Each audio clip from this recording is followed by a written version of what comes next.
En la silenciosa madrugada del 12 de noviembre de 1867, en los salones dorados de Buckingham Palace, la duquesa de Marlborough se desplomó durante el baile de gala de la reina Victoria. Su cuerpo, prisionero de metros de seda y acero, cedió ante una necesidad más antigua que cualquier protocolo: la vejiga humana, inflada hasta el límite durante 6 interminables horas de ceremonia. Las damas de honor corrieron a socorrerla, pero no encontraron desmayo ni enfermedad. Solo el charco tibio que se extendía desde sus enaguas hasta las alfombras persas del salón. La crinolina, esa jaula de metal que definía la silueta perfecta, se había convertido en una prisión. Ninguna crónica oficial registró el incidente. Ningún periódico se atrevió a mencionarlo. Pero en los recovecos más íntimos de la sociedad victoriana, donde las apariencias importaban más que la comodidad, cientos de mujeres compartían en secreto la misma pesadilla. ¿Cómo vaciar la vejiga cuando el cuerpo se había convertido en un monumento a la vanidad masculina? Dicen que el cuerpo no miente, y el de las damas victorianas contaba una historia de sufrimiento silencioso que ningún manual de etiqueta se atrevía a confesar. Para entender cómo la moda se convirtió en enemiga de la naturaleza humana, hay que volver a los comienzos de la era victoriana, cuando las mujeres aún podían caminar, respirar y, sobre todo, orinar con relativa normalidad. El horror comenzó con una invención que prometía liberación. En 1856, cuando la crinolina de jaula sustituyó a las pesadas enaguas de crin de caballo, las mujeres creyeron que por fin podrían moverse con libertad. Charles Worth, el primer gran couturier, proclamó que había liberado a las damas del peso de múltiples capas de tela. Lo que no anticipó fue que había creado una nueva forma de cautiverio. La crinolina consistía en aros de acero flexible cosidos a cintas de algodón, creando una estructura que se extendía hasta 1,5 metros de diámetro. Desde lejos, las mujeres parecían flores gigantes flotando sobre el suelo. Desde cerca, eran prisioneras de su propia elegancia. Porque dentro de esa jaula dorada, el cuerpo femenino se había convertido en rehén de un ideal estético que no contemplaba las necesidades básicas humanas. Las crinolinas no eran solo estructuras de metal, eran arquitecturas de control. Cada movimiento debía ser calculado. Sentarse requería una técnica específica. Caminar exigía pasos pequeños y controlados. Subir escaleras se convertía en una maniobra digna de una acróbata. Pero lo más cruel era que, una vez vestidas, las mujeres no podían desvestirse solas. La princesa Alejandra de Dinamarca confesó en una carta: anoche soñé que era una muñeca de porcelana en una vitrina. Cuando desperté, me di cuenta de que no era un sueño. Era mi vida. Debajo de la crinolina, el cuerpo femenino libraba una batalla silenciosa contra la fisiología. Los médicos de la época, todos hombres, teorizaban sobre los efectos de la moda en la salud, pero ninguno había experimentado en carne propia lo que significaba contener la orina durante horas mientras se mantenía la compostura social. El doctor James Paget documentó casos de mujeres que sufrían infecciones urinarias crónicas, cálculos renales y lo que él llamaba vejiga de baile, la distensión dolorosa del órgano tras eventos sociales prolongados. Pero estas dolencias se discutían en susurros, porque hablar de funciones corporales femeninas era más escandaloso que ignorar el sufrimiento.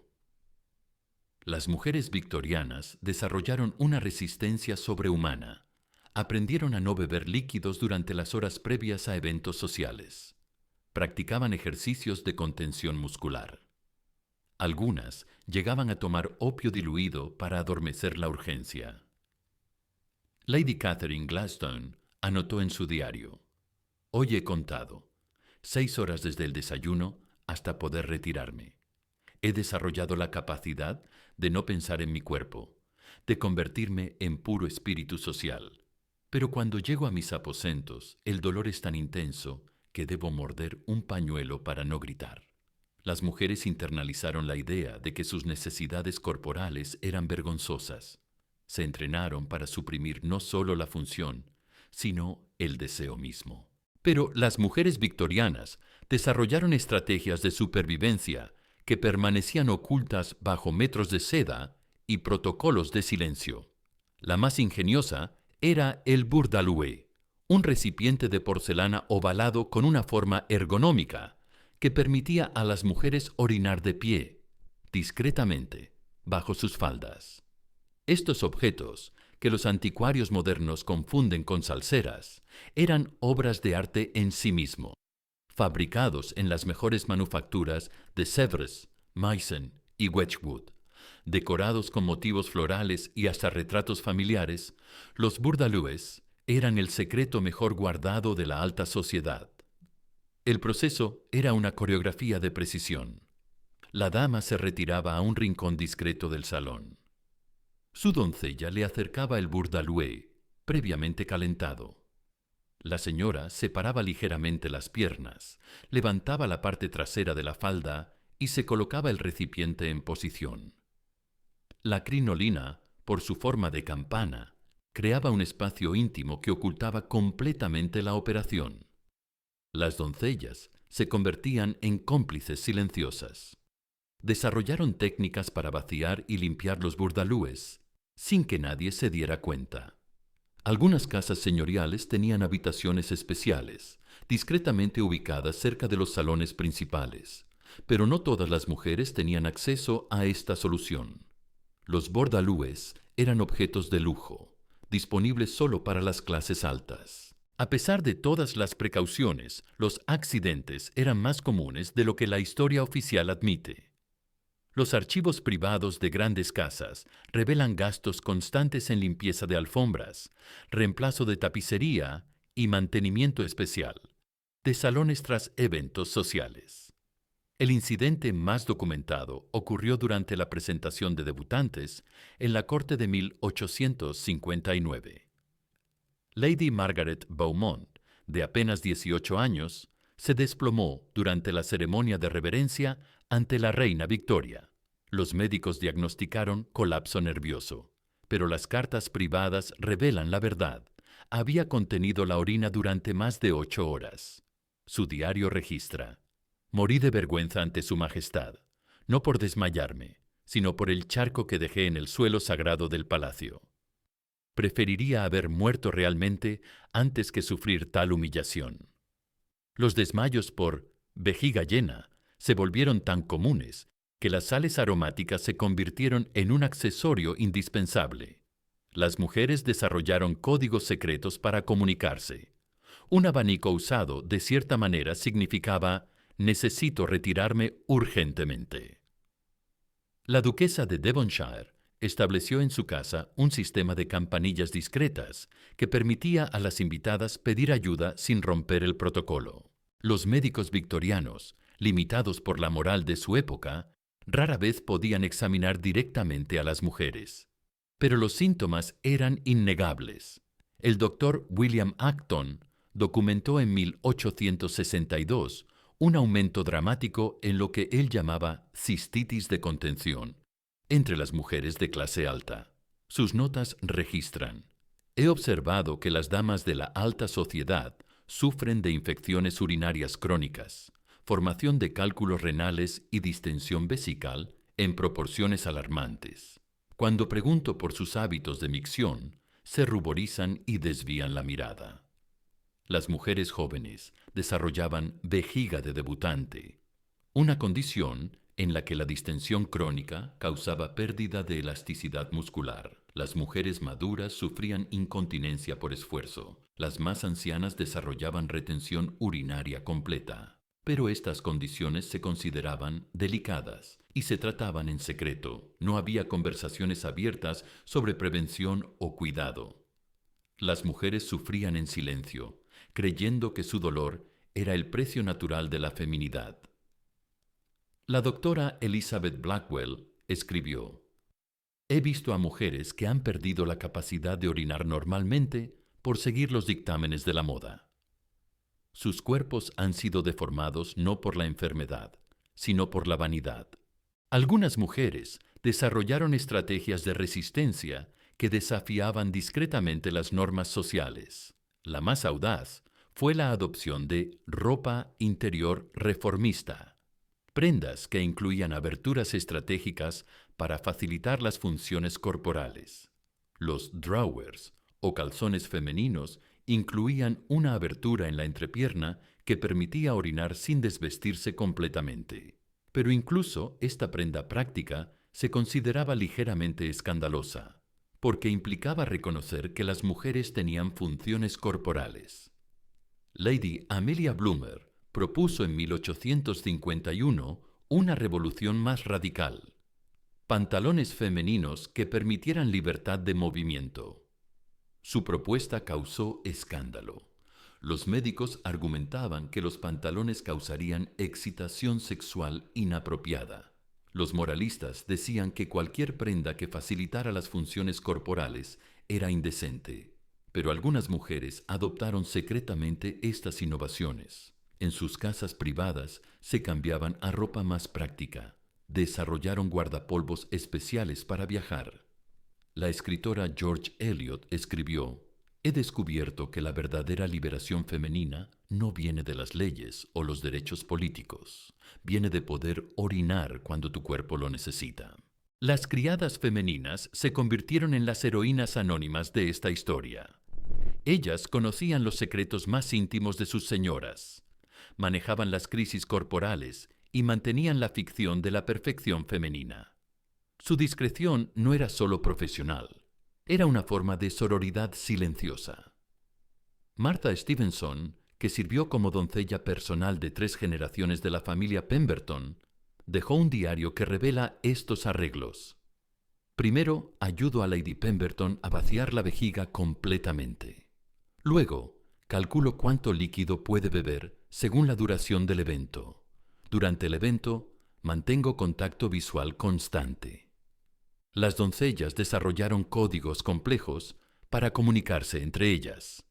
Intercambiaban información sobre los mejores tipos de burdalou, técnicas de limpieza discreta y estrategias para manejar emergencias. Marta describe la transformación de sus señoras. Por las mañanas veo a mujeres normales con cuerpos normales. Por las noches veo a supervivientes de una batalla diaria contra su propia naturaleza. Algunas lloran de alivio cuando finalmente pueden orinar libremente. La conspiración del silencio en torno a las funciones corporales femeninas tenía consecuencias que iban más allá del dolor físico. Creaba una cultura de vergüenza que separaba a las mujeres de sus propios cuerpos, convirtiéndolas en extrañas de sí mismas. Las niñas aprendían desde pequeñas que sus cuerpos eran problemáticos. La menstruación se trataba como una enfermedad. La necesidad de orinar se consideraba una debilidad. El embarazo se ocultaba hasta que era imposible disimularlo. Esta negación tenía efectos psicológicos profundos. Las mujeres desarrollaban disociación corporal, una desconexión entre la mente y el cuerpo que podía durar décadas. Charlotte Brontë escribió: «Nos han enseñado que somos criaturas espirituales atrapadas en cuerpos inconvenientes, pero la verdad es que somos cuerpos negados, espíritus amputados».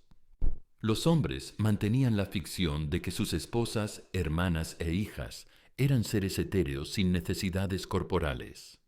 Esta negación les permitía fetichizar la pureza femenina mientras ignoraban el costo humano. La demanda secreta de soluciones prácticas generó una industria clandestina de dispositivos para facilitar las funciones corporales femeninas. Los fabricantes de porcelana desarrollaron líneas especiales de burdaloues, anunciados discretamente como artículos de tocador para damas. Los diseños se volvieron cada vez más sofisticados. Algunos incluían sistemas de doble cámara para minimizar derrames. Otros tenían formas ergonómicas específicas. Los más lujosos incluían sistemas de calentamiento y compartimentos para toallas perfumadas. Las modistas desarrollaron modificaciones secretas en los vestidos, Crearon sistemas de pliegues ocultos que permitían acceso rápido. Diseñaron enaguas con aberturas estratégicas. Inventaron sistemas de botones que una mujer podía manejar sola en emergencias. Los fabricantes de muebles crearon asientos especiales con compartimentos ocultos para burdalúes. Desarrollaron biombos con almacenamiento interno y mesas auxiliares con funciones secretas. Esta industria paralela operaba en completo silencio. Los productos se vendían mediante catálogos privados. Las transacciones se hacían en efectivo y sin recibos. A finales de la década de 1860, las voces de protesta comenzaron a multiplicarse. Las mujeres que habían sufrido décadas de incomodidad empezaron a cuestionar públicamente los dictámenes de la moda.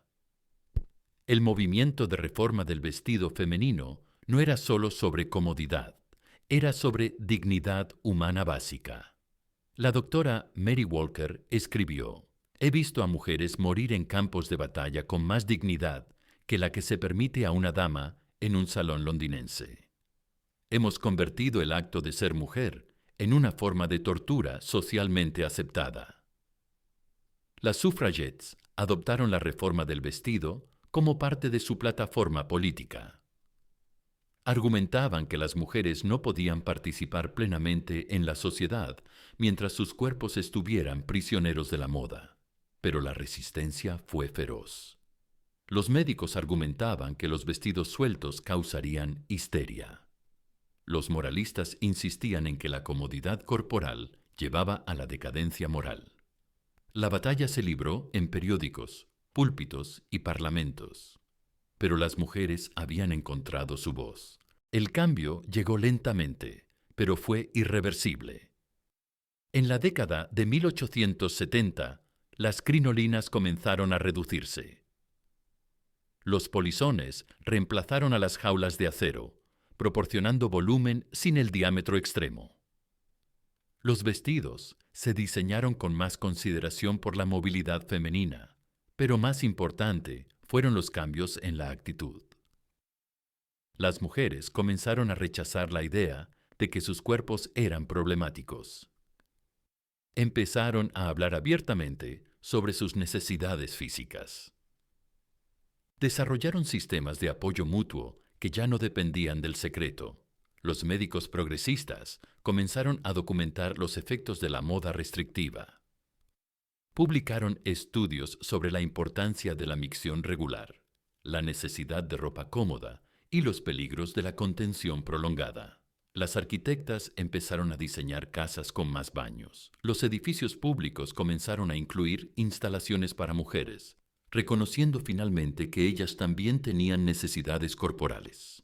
Pero el daño hecho a generaciones de mujeres no se podía deshacer fácilmente. Los efectos físicos de décadas de contención urinaria se manifestaron en epidemias de problemas renales que persistieron hasta bien entrado el siglo XX. Más profundo fue el daño psicológico. Las mujeres que habían pasado décadas negando sus cuerpos no podían recuperar instantáneamente una relación saludable con ellos. Muchas siguieron sintiendo vergüenza por las funciones corporales normales. Las madres que habían sufrido transmitieron inconscientemente estos traumas a sus hijas. Los patrones de vergüenza corporal se perpetuaron durante generaciones. La doctora Sarah McKinney escribió: «He tratado a mujeres cuyos cuerpos recordaban décadas de opresión, incluso cuando sus mentes habían aceptado la liberación. El cuerpo tiene memoria, y la memoria del dolor es la más persistente». La historia de las damas victorianas revela una ironía profunda.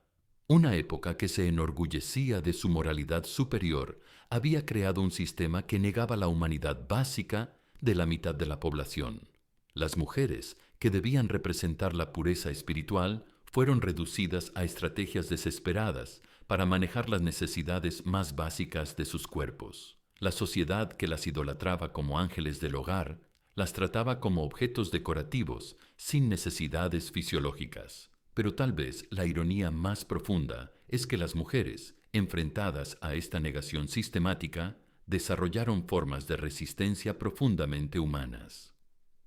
Su creatividad para encontrar soluciones, su solidaridad silenciosa, su negativa a ser completamente derrotadas. Todo esto revela una fuerza que ninguna moda podía contener. Hoy, cuando una mujer se queja de la falta de baños públicos, cuando luchamos contra los estándares de belleza inalcanzables, cuando debatimos sobre la autonomía corporal, los fantasmas de esas damas victorianas susurran desde el pasado. La tendencia a controlar los cuerpos femeninos, a convertirlos en objetos de exhibición, a priorizar la apariencia sobre la salud. Todo esto persiste en formas nuevas, pero reconocibles. Los tacones que deforman los pies, la ropa que restringe el movimiento, la presión para mantener apariencias perfectas. Y cómo sus predecesoras victorianas, las mujeres modernas, desarrollan estrategias de supervivencia, formas de resistencia, redes de apoyo mutuo. Hablan más abiertamente sobre sus cuerpos, pero aún enfrentan presiones para conformarse a ideales externos. Esta no fue la historia de un problema de moda resuelto hace tiempo. Fue la historia de cómo una sociedad puede normalizar el sufrimiento cuando se disfraza de refinamiento. Fue la historia de mujeres que encontraron formas de preservar su dignidad en circunstancias diseñadas para destruirla. Las damas victorianas no eran víctimas pasivas, eran supervivientes de un sistema que convirtió sus cuerpos en campos de batalla. Y en su resistencia encontramos lecciones que trascienden épocas y modas. Su cuerpo no les pertenecía. Era propiedad de un sistema que las valoraba por su apariencia, no por su humanidad. Pero en los momentos robados de alivio, en los susurros conspirativos, en las pequeñas rebeliones cotidianas, reclamaban fragmentos de sí mismas. Esta es la historia de mujeres que aprendieron que la verdadera elegancia no viene de sufrir en silencio, sino de negarse a aceptar que el sufrimiento es inevitable. Y que la libertad más básica puede ser también la más revolucionaria. Ya no eran solo damas de sociedad, eran mujeres que habían encontrado formas de ser humanas en un mundo que se lo prohibía. Así mueren los sistemas de opresión, no con grandes batallas, sino con pequeñas rebeliones cotidianas. Si esta historia te ha conmovido, comparte su historia. Porque solo cuando se cuentan las verdades enterradas, las mujeres silenciadas vuelven a ser escuchadas.